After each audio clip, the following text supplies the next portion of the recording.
Hello प्यारे बच्चों, क्या हाल चाल है आप सभी के डियर स्टूडेंट्स। नवदीप सर की फिजिक्स की क्लास में आप सभी का स्वागत है प्यारे बच्चों।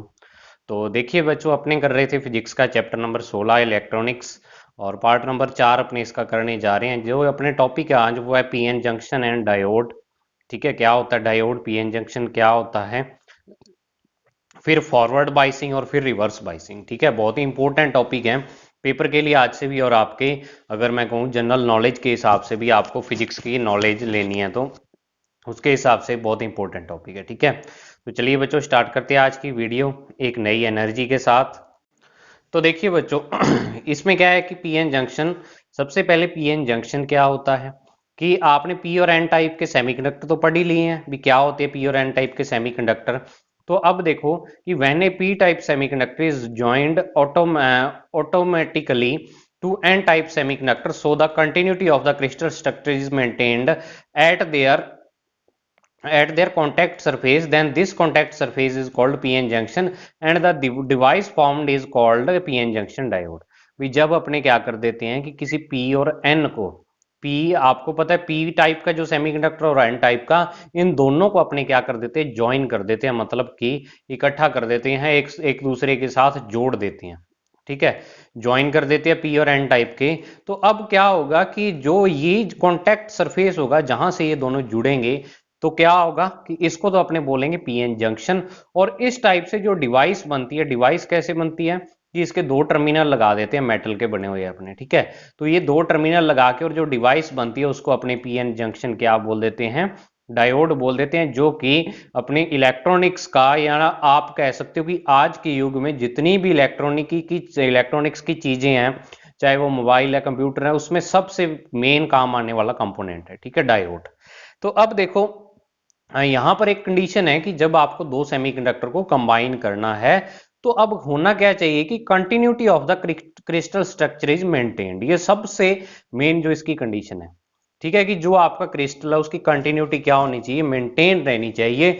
यानी कि इसके कहने का मतलब भी जो उसकी स्ट्रक्चर है ना, वो नहीं चेंज होनी चाहिए। अगर आप क्या करोगे कि मान लो आप कहते हो कि सर ये पी टाइप सेमीकंडक्टर का टुकड़ा और ये एन टाइप का, दोनों के यहाँ पे गोंद लगा के जोड़ देते हैं, या कोई भी दूसरी चीज लगा के कुछ भी इनको जोड़ देते हैं। तो जो ये जॉइंट होगा, अब मुझे बताओ कि यहाँ पर बॉन्ड अवेलेबल होंगे, मतलब कि जैसे बॉन्ड इसके अंदर प्रेजेंट होते हैं पी टाइप में होते हैं, तो वैसे यहाँ पर प्रेजेंट होंगे? नहीं होंगे, कभी नहीं होंगे। कि आपको क्या करना है कि मटेरियल आप ले रहे हो जो, उसकी क्रिस्टल स्ट्रक्चर मतलब उसकी केमिकल स्ट्रक्चर है, जो बॉन्ड वगैरह है वो सब कुछ मेंटेन रहना चाहिए, वो ब्रेक नहीं होने चाहिए। तो अब आप कहोगे कि सर फिर कैसे इनको जोड़ें? ठीक है, बॉन्ड कैसे अंदर बना दें हम, वैसे ही जोड़ सकते हैं। तो अब अपने क्या करते हैं कि ये देखो यहाँ पर नीचे इसका सॉल्यूशन लिखा है कि generally in a single crystal of silicon और germanium the impurities are so added by special techniques that its one side becomes p-type semiconductor and other side becomes n-type semiconductor. The boundary between these two regions is called pn junction। ये अपने क्या करते हैं generally, अब इसको समझो कि एक आप सिलिकॉन या जर्मेनियम का लंबा पीस ले लिया, या सिलिकॉन हो सकता है, मान लो सिलिकॉन का ले लिया। तो अब अपने क्या करते हैं कि कुछ स्पेशल टेक्निक से इसके हाफ पार्ट में, तो इसको काटते नहीं है ये वाला, वैसे ही ऑफ करके बताया, हाफ पार्ट में तो अपने क्या करते हैं, ट्राई वैलेंट इंप्योरिटी मिला देते हैं। और जो बचा हुआ हाफ पार्ट है इसमें अपने पेंटावैलेंट क्या मिला देते हैं, इंप्योरिटी मिला देते हैं। तो अब जिसमें ट्राई वैलेंट मिलाई वो तो पी टाइप बन गया, और जिसमें पेंटावैलेंट मिलाई इंप्योरिटी वो एन टाइप बन गया। और यहां पर ऑटोमेटिकली इनके बीच में एक बाउंड्री बन जाती है, ऑटोमेटिकली बनती है ये। ठीक है, तो अब इस बाउंड्री की इस साइड पी टाइप और इस साइड एन टाइप है। तो अब मुझे बताओ कि इसको तोड़ना पड़ा? नहीं तोड़ना पड़ा। जोड़ना पड़ा? नहीं जोड़ना पड़ा। मतलब कि क्रिस्टल सारा एक जैसा ही है, एक टाइप एन टाइप बना दिया और एक टाइप उसका, एक साइड उसकी पी टाइप बना दी। ठीक है, तो ये स्पेशल टेक्निक्स होती हैं।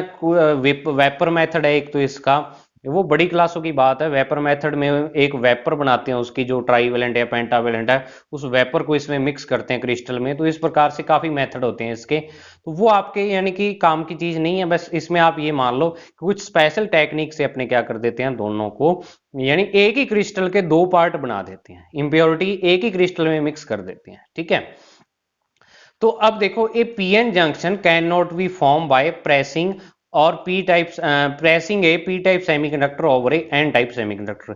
भी आप ऐसे नहीं भी एक पी टाइप सेमीकंडक्टर को प्रेस करके इसके साथ जोड़ दो एक एन टाइप सेमीकंडक्टर के साथ, ये पॉसिबल नहीं है।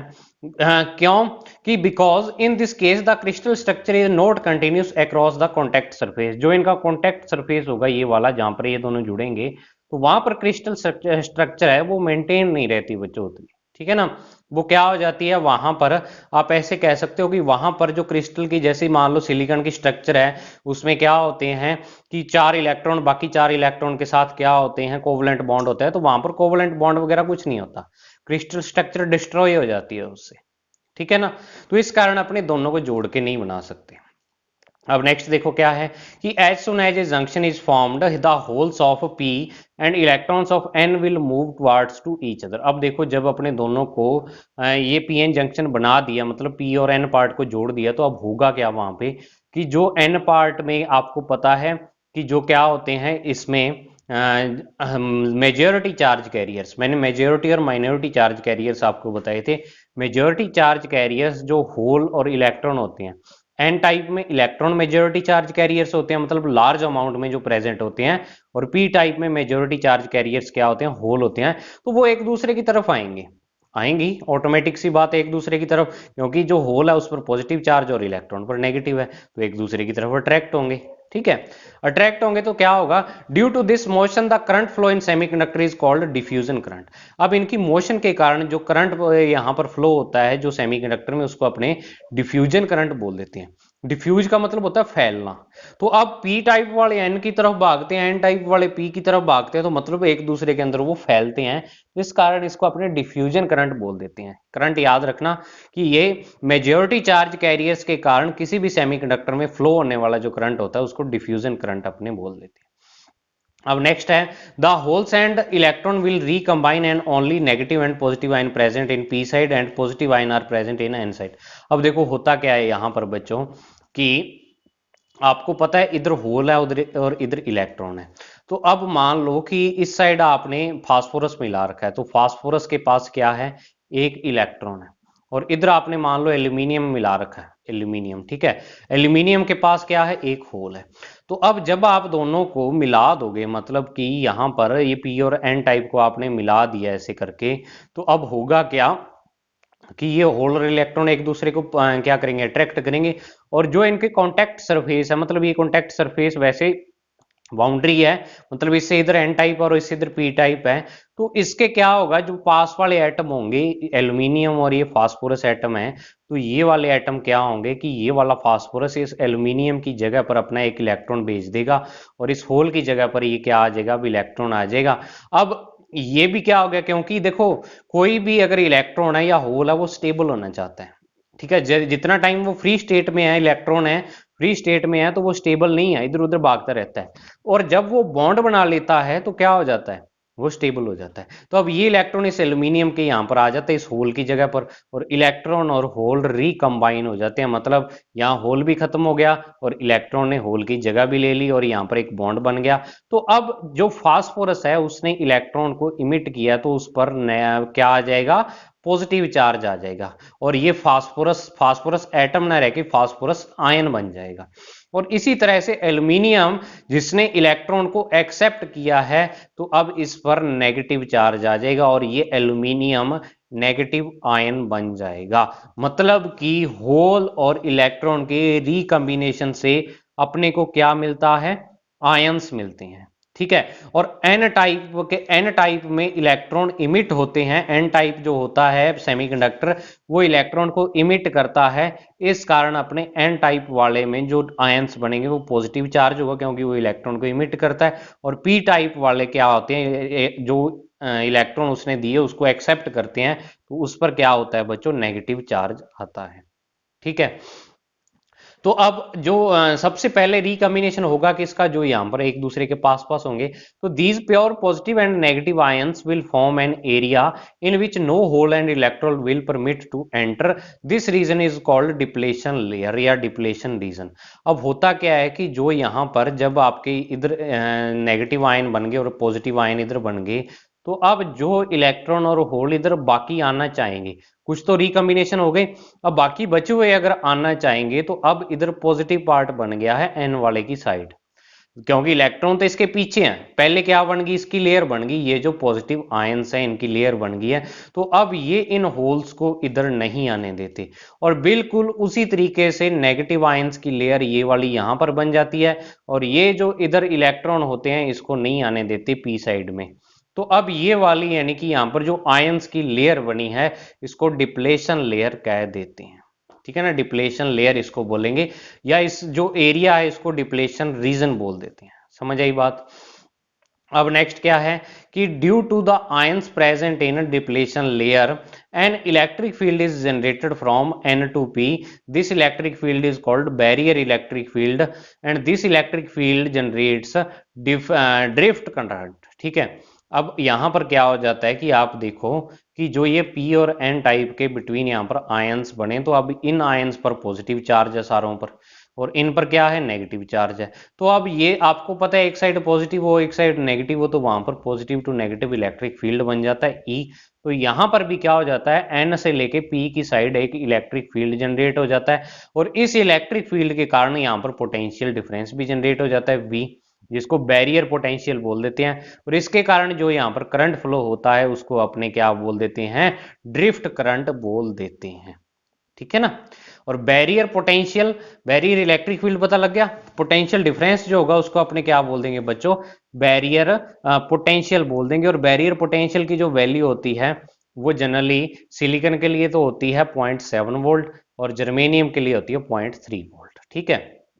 और नेक्स्ट है कि the width of depletion layer depends upon the amount of impurities P and N side. N और पी साइड की जो इम्प्योरिटीज हैं उसकी अमाउंट पर डिपेंड करती है जो डिप्लेशन लेयर की विड्थ होती है, और this width is the order of 10⁻⁻⁶ metre, यानी इस ऑर्डर की ये होती है।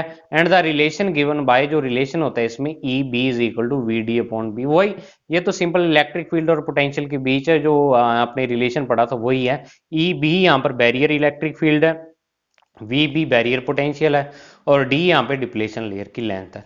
और ये बहुत ही यानी कि सिंपल सा फॉर्मूला है, और इससे न्यूमेरिकल भी कई पूछे जाते हैं।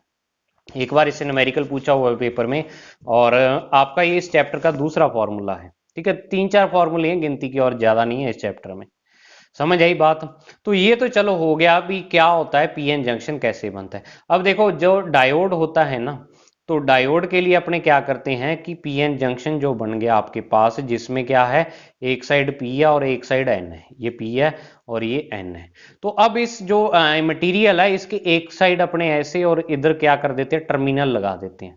देखने में अपने को जो डायोड लगता है ना वो ऐसे होता है, आप नेट पर इसकी फोटो देखना, इसके दो टांगे लगी होती हैं। ठीक है, एक पी साइड से जुड़ी हुई होती है और एक एन साइड से। तो ये 2 टर्मिनल डिवाइस है। तो अपने इस जब पीएन जंक्शन या पीएन जो अपने पास मटेरियल है उसके 2 टर्मिनल लगा देते हैं, तो जो डिवाइस अपने पास बनती है वो उसको अपने डायोड बोल देते हैं।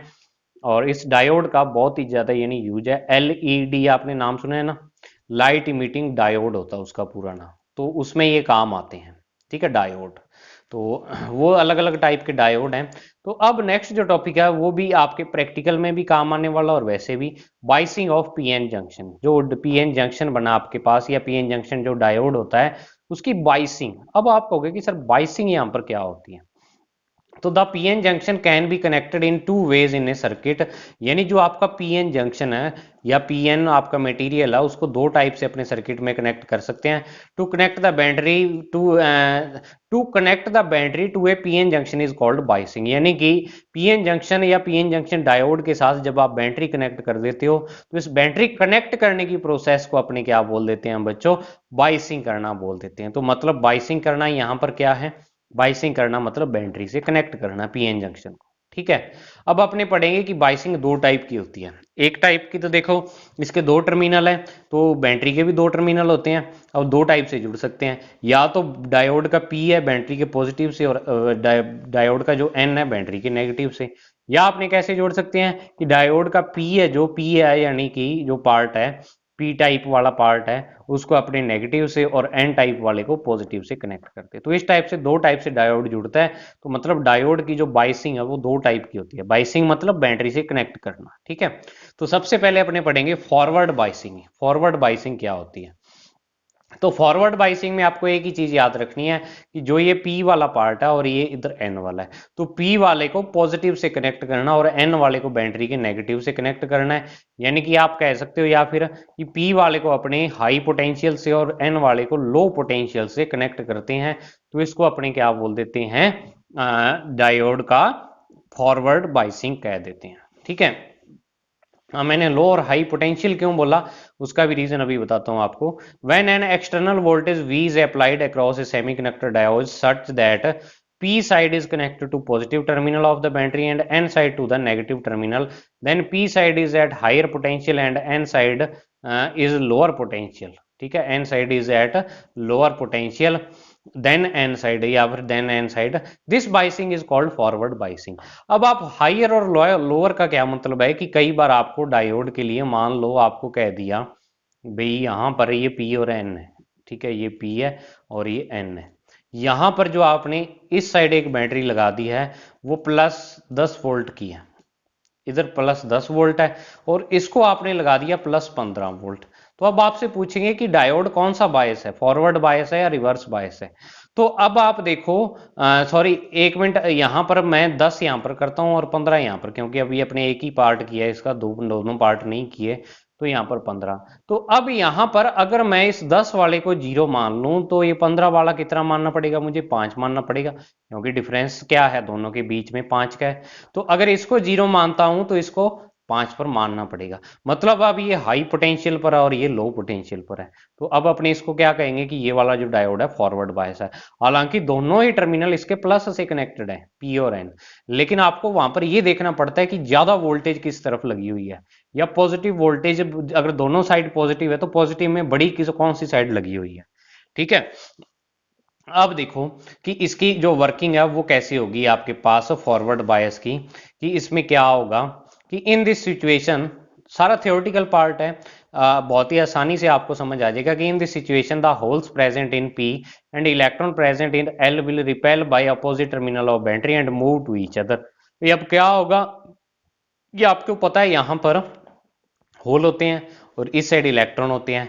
तो अब होल क्या है, होल पर पॉजिटिव चार्ज होता है और बैटरी के पॉजिटिव से कनेक्ट है, और इलेक्ट्रॉन पर नेगेटिव चार्ज होता है, बैटरी के नेगेटिव से कनेक्ट है। तो दोनों एक दूसरे से रिपेल होते हैं, तो रिपेल होकर एक दूसरे के पास जाना स्टार्ट कर देते हैं। ठीक है। तो क्या होगा, move to each other when we increase the potential the energy of electron and hole will also increase and they will enter in depletion layer. So in forward bias the width of depletion layer will decrease. In this situation the value of diffusion current is more than drift current।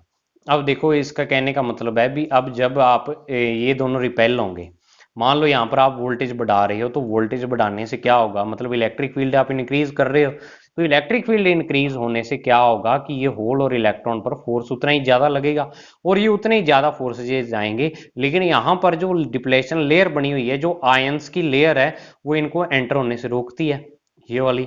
तो ये क्या करते हैं कि ये एक potential ऐसा आ जाता है जिससे ये क्या कर देते हैं, इस डिप्लेशन लेयर को ब्रेक करके और इसके अंदर चले जाते हैं और लार्ज अमाउंट में जाते हैं यहाँ पर अंदर, क्योंकि यहाँ पर जो मेजोरिटी चार्ज कैरियर्स हैं तो लार्ज अमाउंट में एकदम से अंदर जाते हैं। तो मतलब कि यहाँ पर जो कोवलेंट बॉन्ड बने हुए होते हैं उनको भी ये ब्रेक कर देते हैं, जिससे और ज्यादा होल और इलेक्ट्रॉन बन जाते हैं। मतलब यहाँ पर डिप्लेशन लेयर छोटी होती जाती है, क्योंकि होल और इलेक्ट्रॉन एक दूसरे के पास आते जाते हैं।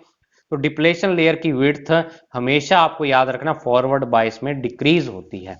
ठीक है, क्योंकि due to majority charge carriers they will break the depletion layer. ठीक है। अब देखो नेक्स्ट है यहां पर कि यहां पर उसने कहा है कि डिफ्यूजन करंट की वैल्यू ड्रिफ्ट करंट की वैल्यू से ज्यादा होती है। ड्रिफ्ट करंट तो होता है जो बीच में डिप्लेशन लेयर पर बना होता है, अब ड्रिफ्ट करंट तो कम हो गया क्योंकि डिप्लेशन लेयर क्या होगी, छोटी होगी। और डिफ्यूजन करंट होता है एक दूसरे के फैलने वाला, मतलब इधर वाले होल इधर जाएंगे, इलेक्ट्रॉन इधर जाएंगे, तो जो फैलेगा, मतलब दोनों मोशन ही कर रहे हैं तो क्या होंगे, एक दूसरे पार्ट के अंदर वो फैल जाएंगे, मतलब उससे जो ड्रिफ्ट करंट है उसकी वैल्यू कम हो जाएगी, डिफ्यूजन की क्या होगी, ज्यादा होगी। So in forward biasing majority charge carriers will flow the current. तो इसमें फॉरवर्ड बाइसिंग में मेजॉरिटी चार्ज कैरियर्स क्या होंगे, करंट को फ्लो करने में अपना सारा सारा यानी कि सारा का सारा कंट्रीब्यूशन करते हैं। in p region nearby the positive terminal if electron reach by breaking covalent bond and generate hole at the same time electron is released by negative terminal of battery so it is clear outer या external circuit current flow is due to electrons। अब इसका क्या मतलब है, इसके कहने का मतलब है भी अब आपको पता है मेजॉरिटी चार्ज कैरियर्स तो इसमें होल होते हैं, लेकिन माइनॉरिटी चार्ज कैरियर्स इलेक्ट्रॉन भी तो होते हैं इसमें, कि कोई मान लो कोवलेंट बॉन्ड ब्रेक हो गया पी टाइप में ही, तो वहां पर इलेक्ट्रॉन भी तो फ्री होगा, होल बनेगा। तो अब मान लो कि यहाँ पर जो माइनॉरिटी चार्ज कैरियर्स क्या है, इलेक्ट्रॉन है, तो उस वो इलेक्ट्रॉन क्या है इधर अट्रैक्ट होके और यहाँ पर आ जाता है फ्लो होके, ठीक है। तो इलेक्ट्रॉन यहां पर फ्लो हो जाता है तो इलेक्ट्रॉन इधर आ गया। बिल्कुल उसी टाइम क्या है कि जो इलेक्ट्रॉन एक क्या है, अगर एक इलेक्ट्रॉन यहां पर पॉजिटिव टर्मिनल पर आ जाता है इसका, तो ये नेगेटिव टर्मिनल ऑटोमेटिकली यहां से एक इलेक्ट्रॉन को रिलीज कर देता है और वो इलेक्ट्रॉन यहां पर चला जाता है। मतलब कि जो आपका मटेरियल है उसमें नंबर ऑफ इलेक्ट्रॉन्स उतने ही रहते हैं, ठीक है। अब इलेक्ट्रॉन का फ्लो आप एक्सटर्नल सर्किट मतलब यहां से लेके और यहां मतलब पीएन वाले को छोड़ के बाकी सारी ये जो वायर्स हैं, तो अब इसमें इलेक्ट्रॉन का फ्लो इधर हो रहा है तो मतलब करंट का फ्लो क्या हो जाएगा, बिल्कुल अपोजिट डायरेक्शन में होगा, तो करंट इसमें ऐसे फ्लो होगा, ठीक है। तो अब मतलब कि कहने का मतलब ये है कि जो सेमीकंडक्टर है उसके अंदर तो करंट फ्लो होता है, वो किसके कारण होता है, मेजॉरिटी चार्ज कैरियर्स होल और इलेक्ट्रॉन दोनों के कारण। और जो इसमें बाहर वाला सर्किट है मतलब बाहर जो वायर्स है उसमें ओनली इलेक्ट्रॉन के कारण ही फ्लो होता है क्योंकि वो मेटल की वायर्स है, ठीक है। तो ये कहने का मतलब है। अब आता है रिवर्स बाइसिंग। तो रिवर्स बाइसिंग छोटी है, ज्यादा बड़ी नहीं है। रिवर्स बाइसिंग देखो इसमें क्या होता है, सबसे पहले तो फॉरवर्ड के बिल्कुल अपोजिट है। तो इसमें क्या करेंगे कि when the P terminal of a PN junction is connected to negative and n terminal is connected to positive terminal of the battery then this is called reverse biasing। इसको अपने रिवर्स बाइसिंग बोल देते हैं जब diode का p terminal क्या हो जाता है नेगेटिव के साथ और n टर्मिनल पॉजिटिव के साथ, सॉरी p टर्मिनल नेगेटिव के साथ और n टर्मिनल पॉजिटिव के साथ कनेक्ट करते हैं, तो इसको अपने रिवर्स बाइसिंग बोल देते हैं। इन this situation the external electric field and internal electric field EB both are in the same direction as a result the barrier potential at junction increases। अब देखो क्या होता है कि इसमें जो आपने बाहर वाला इलेक्ट्रिक फील्ड लगा रखा है, पॉजिटिव नेगेटिव लगा रखा है, उसकी डायरेक्शन भी ऐसी होती है, और जो अंदर वाला इलेक्ट्रिक फील्ड है बैरियर पोटेंशियल उसकी डायरेक्शन भी ऐसी होती है। तो यहाँ पर नेट जो क्या है इलेक्ट्रिक फील्ड है जो ये डिप्लेशन लेयर वाला ये इंक्रीज हो जाता है, तो इसके इंक्रीज होने से मतलब डिप्लेशन लेयर अपनी बड़ी हो जाती है, ठीक है ना।